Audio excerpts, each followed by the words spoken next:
Hello, hi Amanda. How are you? Hi, Nizam. I'm good. How about you? I'm good too, and thanks a lot for giving me this opportunity to interview you. Thank you so much for asking. I'm honored. Yeah. So, friends, we have Amanda here. So let me brief you a bit about her. Amanda is a certified clinical hypnotherapist, especially specializing in the transpersonal work. Okay. She worked with clients with various aspects, trauma healing, spiritual development. She is also trained in QHHT, which will be a major topic of our discussion today. And she is also an IEMT practitioner. She's trained in psychology, hypnotherapy, NLP, coaching, and she is an alumni of the Southwest Institute of Healing Hearts. And she holds the certifications in mind body wellness, integrative healing arts, and spiritual coaching. She's also a certified yoga teacher. Okay, so there's a lot. And let's hear more about Amanda from her own words. So, Amanda, what interested you to explore different healing modalities? Mm. There are so many things, but I feel like probably the key proponent for me was just having early childhood trauma and not having it diagnosed. And it led to a life of not fully understanding myself, feeling like I couldn't control my emotions, like my emotions always controlled me, always questioning my sanity, if my perception of reality was accurate. And that was very hard. And then I grew up also with mediumship abilities and psychic abilities, as many people who experience trauma often do and aren't usually aware of. So that was a huge catalyst for me. Okay, okay. I think that's how many healers are born who have gone through and then want to do the same sort of like, I wish I had the similar work health. Wonderful. So could you please share like what happened in your life that you have decided to take this path as your full-time profession? Mm. The biggest, I actually never sought out to be a hypnotist. That wasn't my goal at all. I was primarily working as a medium and I was a stay-at-home mom to a special needs child who also had trauma. And so, as a result of raising him and dealing with his trauma, I then had PTSD, which later developed into complex PTSD. And so dealing with that and trying to heal myself and trying to help him was essentially how I developed such a big skill set. So the first one was Reiki that I evolved into. And I had no intention of being a Reiki healer. I mostly just wanted to restore my own spirit and stop myself from going into caregiver burnout, which is very, very common for special needs parents, especially empathic ones. We get it double dosed, right? So I needed those skills and those tools, learning to identify my own challenges and being able to heal because we also didn't have a lot of money. And when I did see doctors, they didn't seem to understand what I was going through. And sometimes I was actually having flashbacks as early as first thing in the morning. I'd be having a PTSD flashback just hearing my stepson coming out of bed and heading towards my room. It's not the way you want to wake up. So the huge initiator there was I found a course for healing narcissistic abuse, Hmm. and it was mainly proponents on coaching, but it had some elements of hypnotherapy, and it worked profoundly for me. I'm going to give that credit to Richard Grannon. I've always enjoyed his content and his products. And so throughout that, I thought, man, I don't love being a medium. I don't love people handing over their power to me to connect with their loved ones. And I didn't want to have people become dependent or addicted or reliant, which can sometimes happen with mediumship. And I also don't want to be giving people false information. That's always a concern. And I thought, well, I do really like coaching. I love the element of people becoming empowered and self-advocating. And I thought, I want to do that. If I can heal myself more, fantastic. If I can help people beyond that, bonus. And as most people do, we take that first 100 hours of hypnotherapy and the world changes. And it's like, what just happened?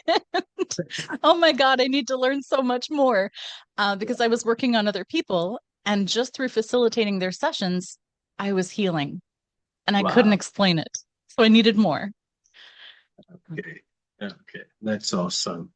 And Amanda, like there are different forms. Again, that would be a very different statement. But yes, there are different forms of applications of hypnosis, which for our convenience we'll call it as medical hypnosis, clinical hypnosis, spiritual hypnosis.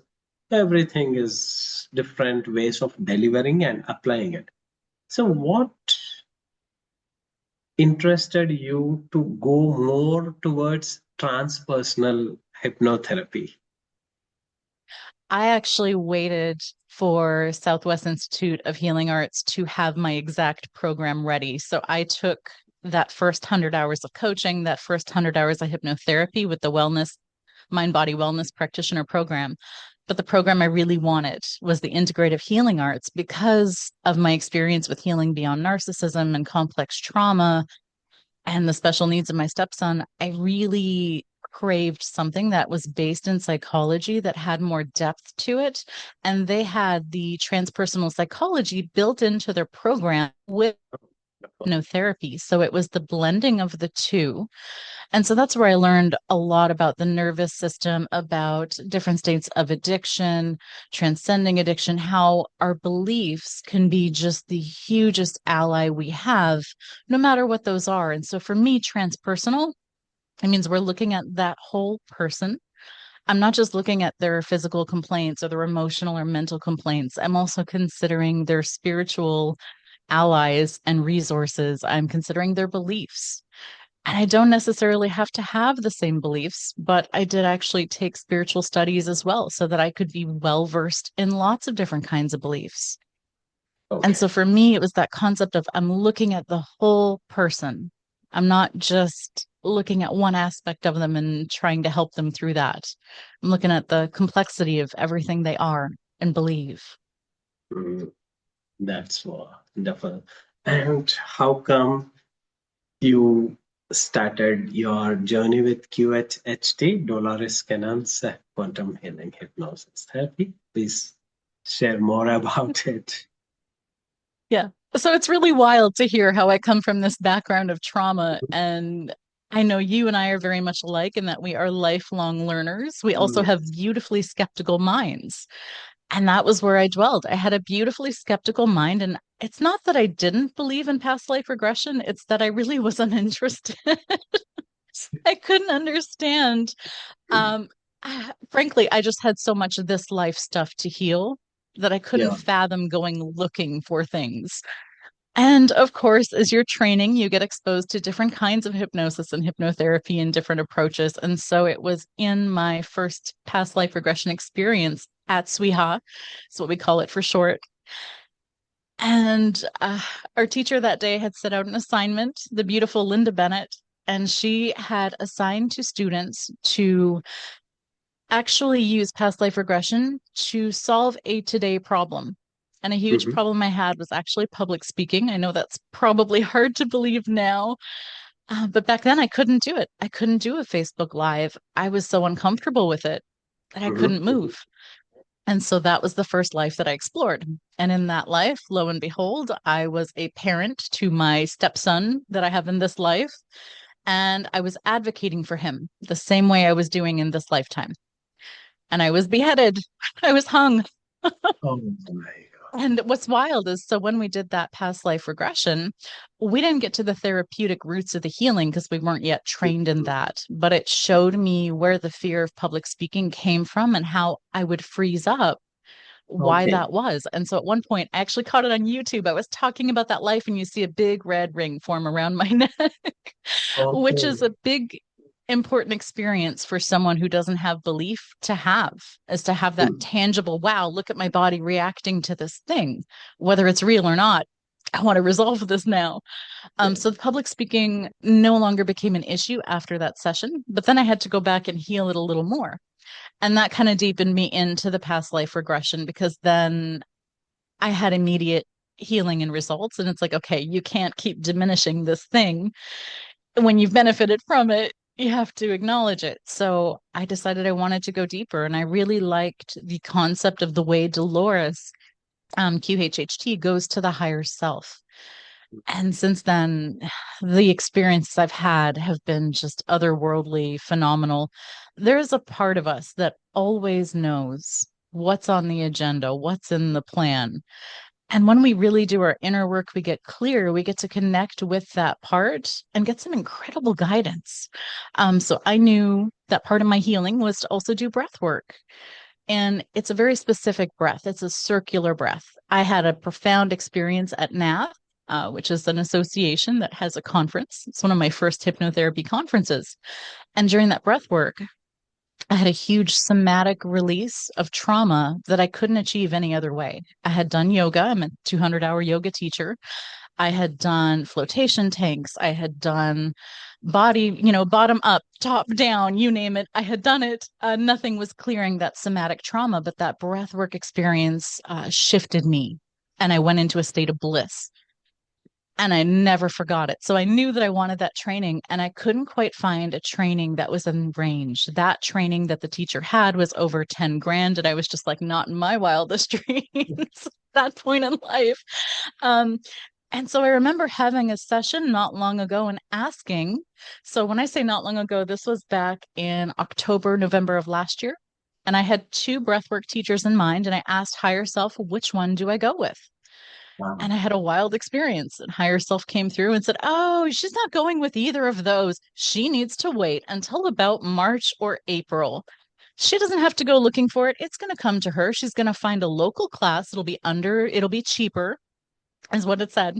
And then also, uh, it was just wild. So it was going to be a female teacher and it was going to be exactly what I needed. And I Wow. completely forgot about that session, moved on, lived life and saw this random email from a local place in about April. And I'm looking and I'm like, you've got to be kidding me. They have this program called Theta Breath. It was under $500, local female teacher. It was everything higher self said. And as I was reading it, I just had that moment of remembering of, oh my God, I had that session and my higher self said this would happen. Wow. And so I did. I went, I took the training, and it's been transformational since then. And now I get to offer those same experiences and helping people deal with trauma from the somatic side. So QHHT has been one of those things that's changed my life. And for that reason, I had to step in and learn more. And since then, I've gone even further because thirsty mind. I'm never satisfied. I always want to know more. Wonderful. And Amanda, could you please, like, you have shared your personal experiences. Thank you for that. And could you please share some of the lovely case studies you have had working with clients? Because there are so many miracles people share that, oh, that session cleared this, cleared that. So please share some of the memorable case studies that you have. I have two in mind. My first one is the modality that I've kind of been developing myself because I had that history of being a medium. I Mhm. found that loved ones in spirit often find their ways into my session. And it seemed like no matter how much I tried to avoid it or focus on the session, they just kept coming up. And it was always a huge catharsis for the client. It was something that the client needed. Sometimes they knew, sometimes they didn't. And so it became a very regular part of my life. And so I do local meditations in a salt cave. Mhm. And I'd offered a group that night for visiting a loved one in spirit. I had a grandmother, a mother, and a daughter show up. So three people, they were all family. We didn't discuss ahead of time who they wanted to visit or why. And I just prepared them for the session. It was a group session.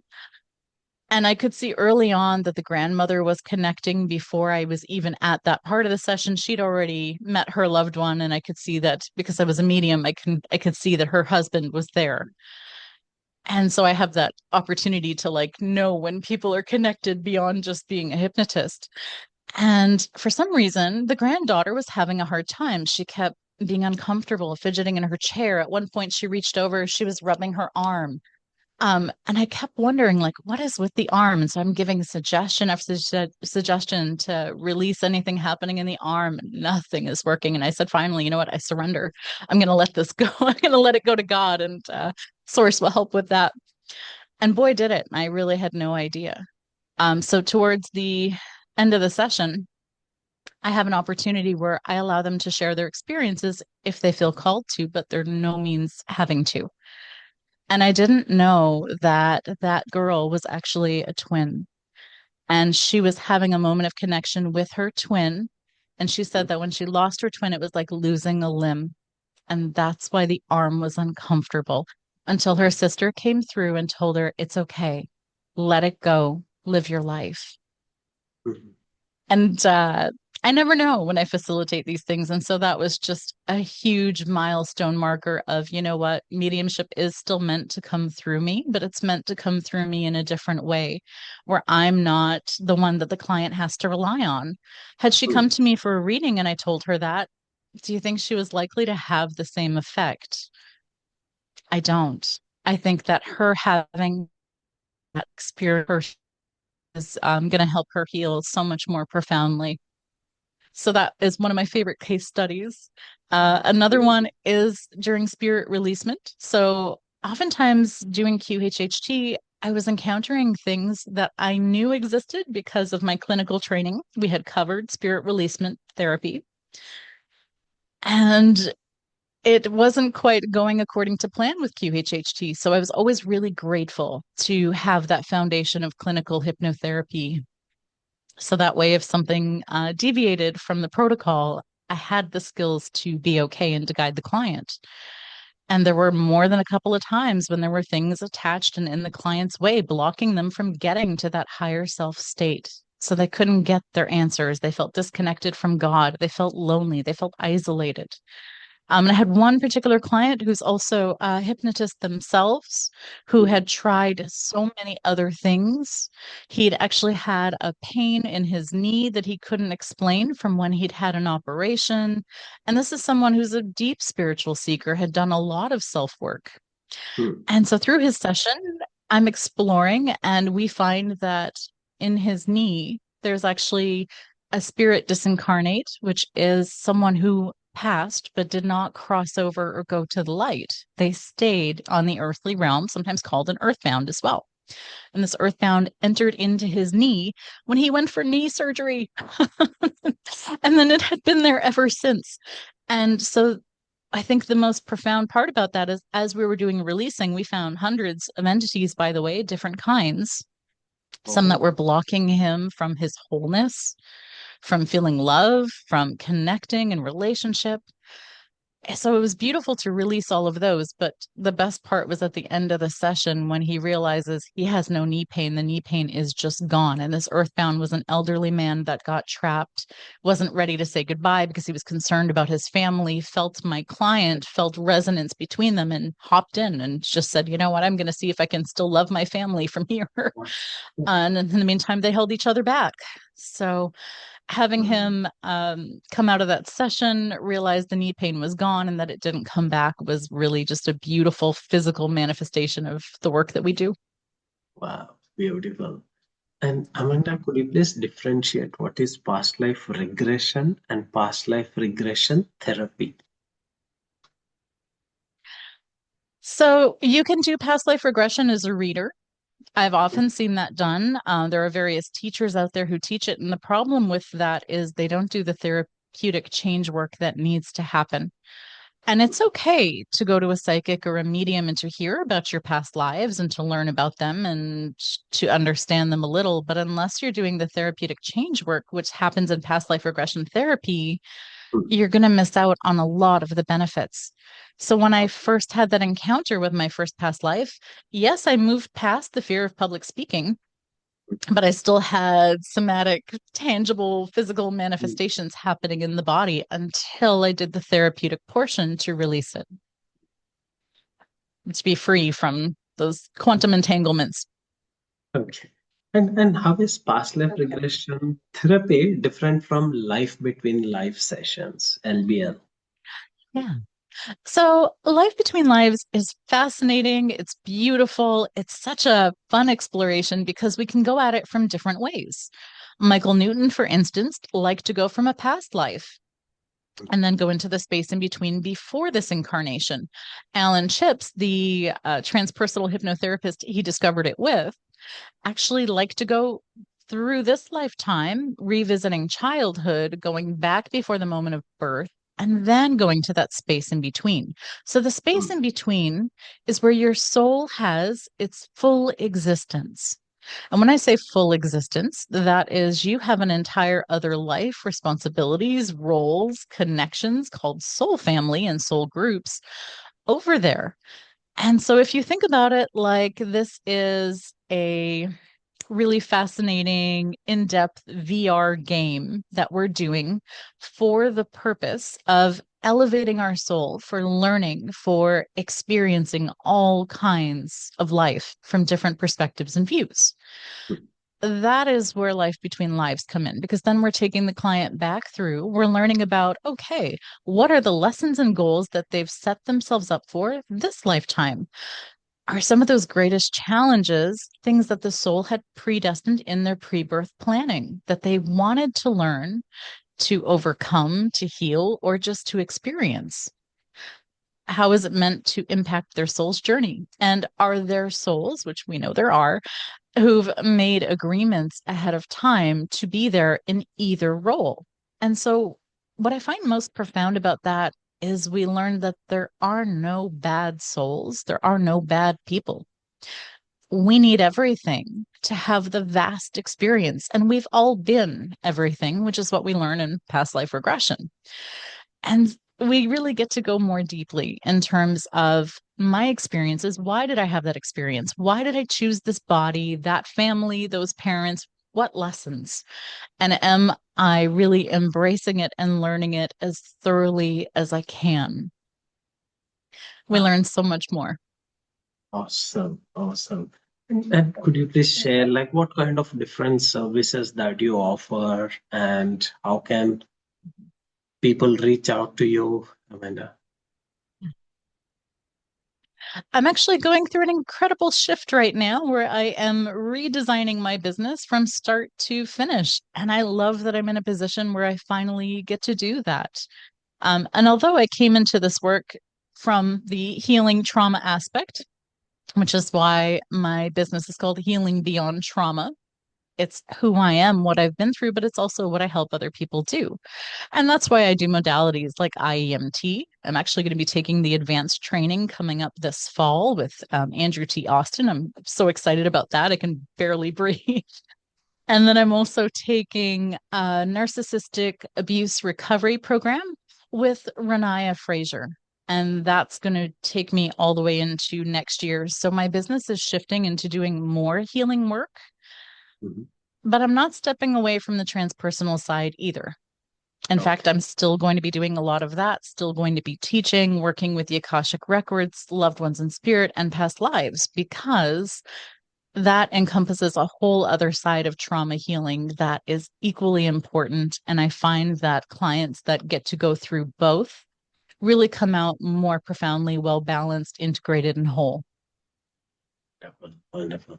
So, are So there that's any largely, upcoming programs from you, Amanda, that people can? yes, Nice. absolutely. So currently, I'm working on a clinical hypnotherapy training for the first 100 hours. I'm anticipating that will be available in 2026.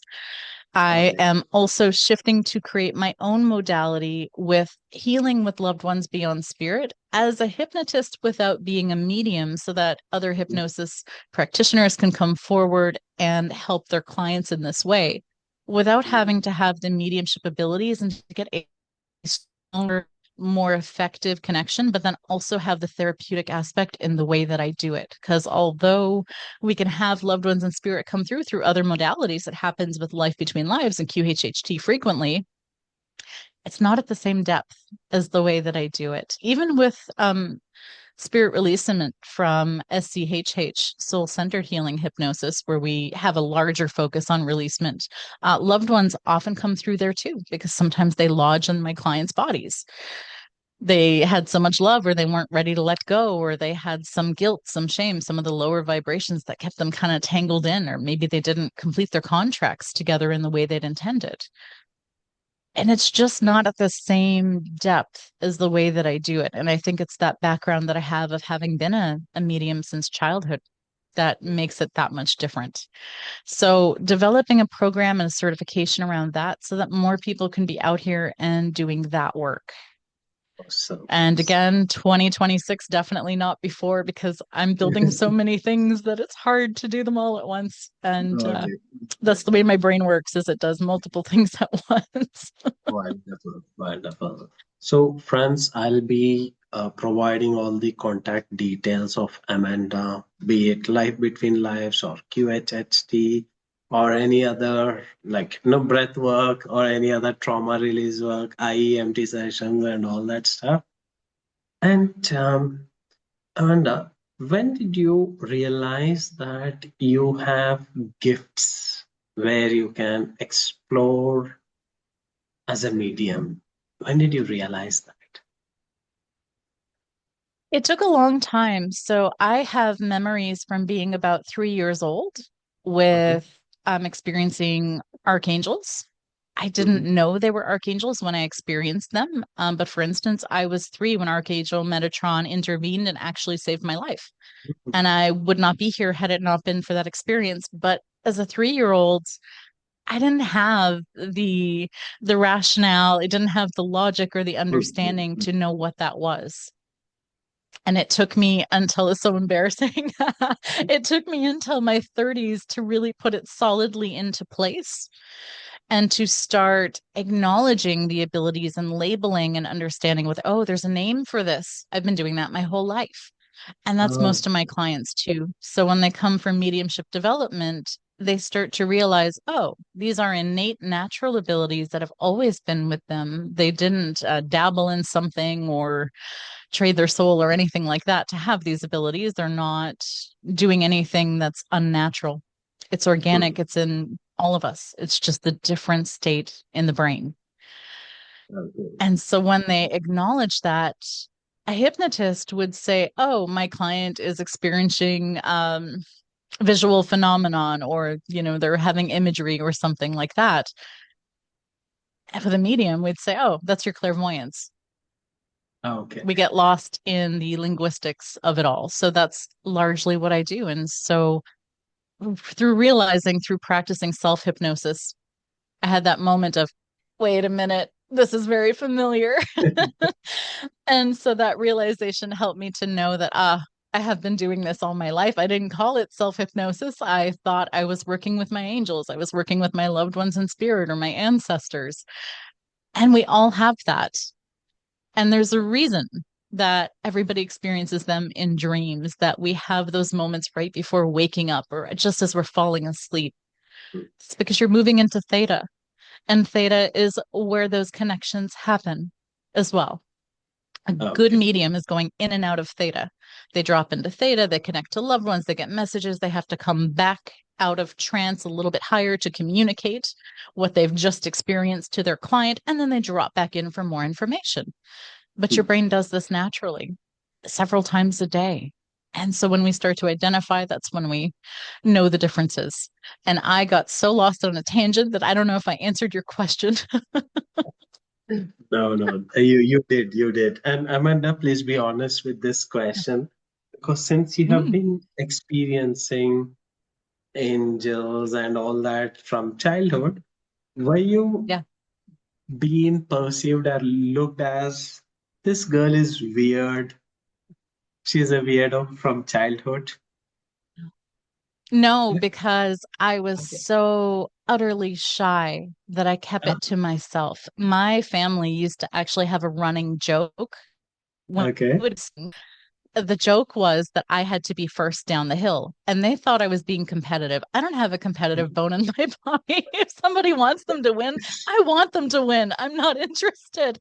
Actually, what was happening was up until 7 years old, I was aware of communicating with angels on a regular basis. So while everyone else was skiing, I was skiing with my spiritual team and I was having communication with them. And occasionally the communication was so intense, I would catch myself speaking out loud and I didn't want my family to know. So Okay. I wasn't Okay. being competitive. I just didn't want them to know. Um, but it didn't really happen in school. I think in school, I was more shy. I was more timid.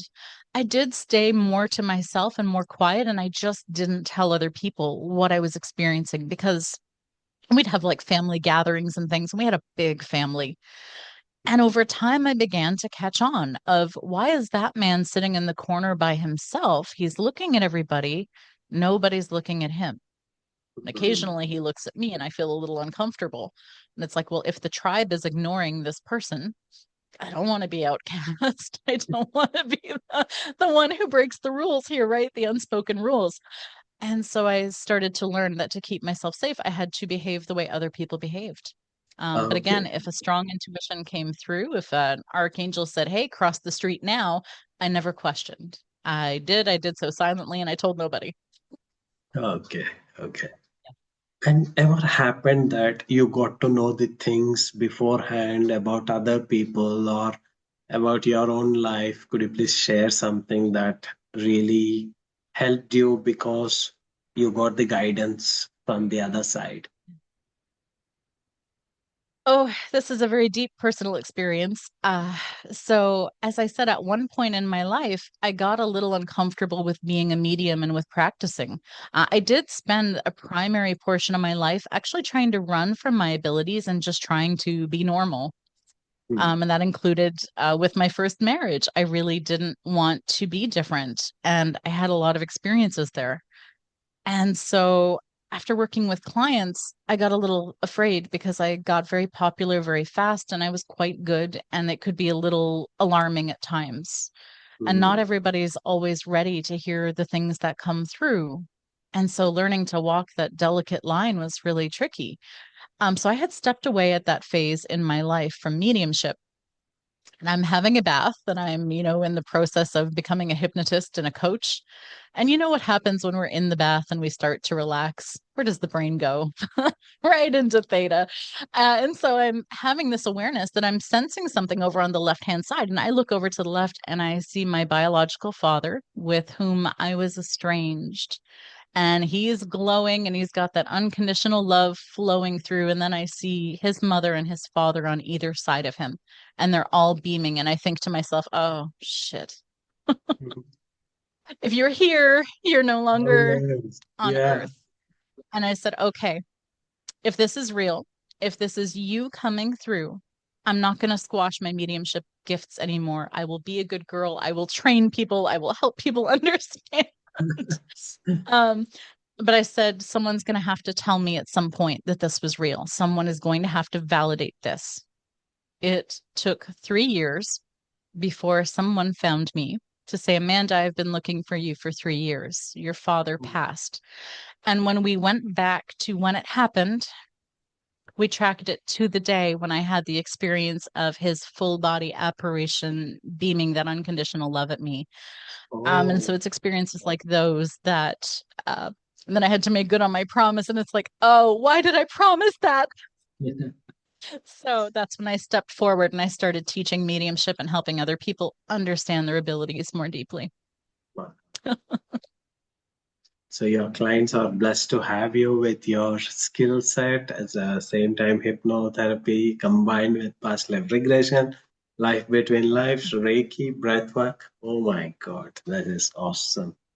And Amanda, one last question. Some people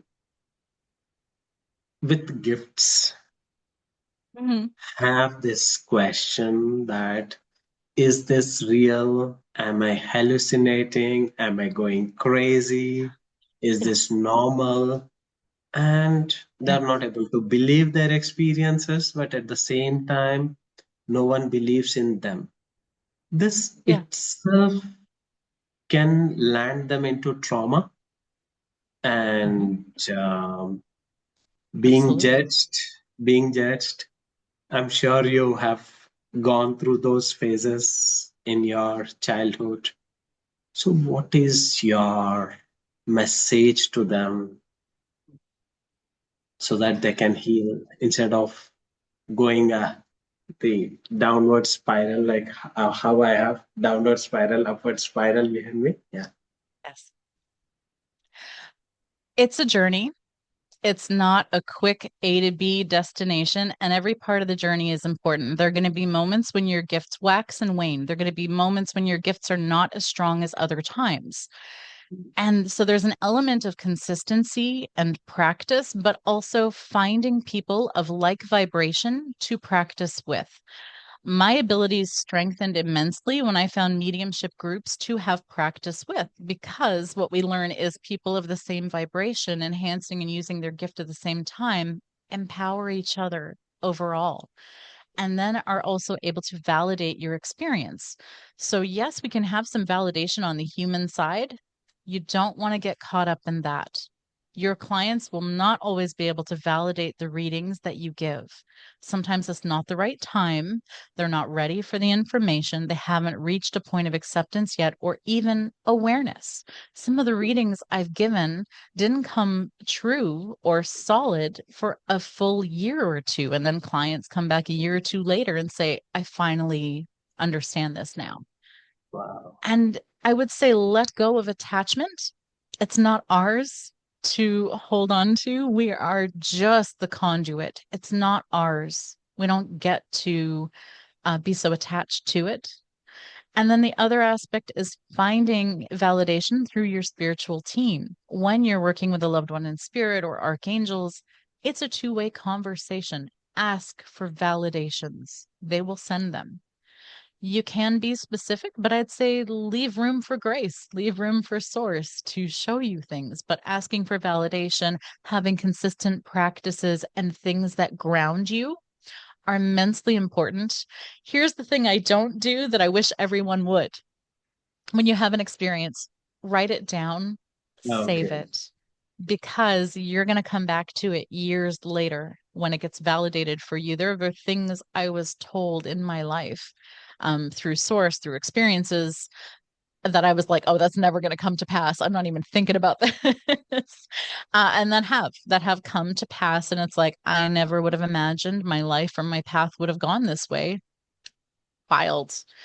So when you have experiences, write them down. There are going to be moments when you doubt yourself. That's normal. That's human. And I would be concerned if people were practicing this and not occasionally having some doubt, some skepticism.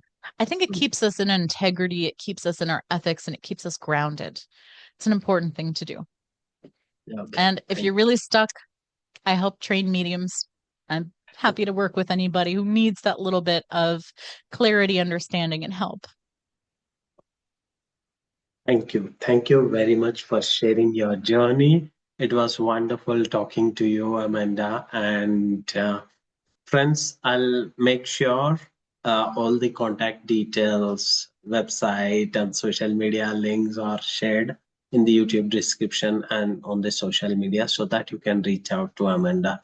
Thank you once again, Amanda. It was wonderful talking to you. Thank you so much. I enjoyed the time with you. Thank you.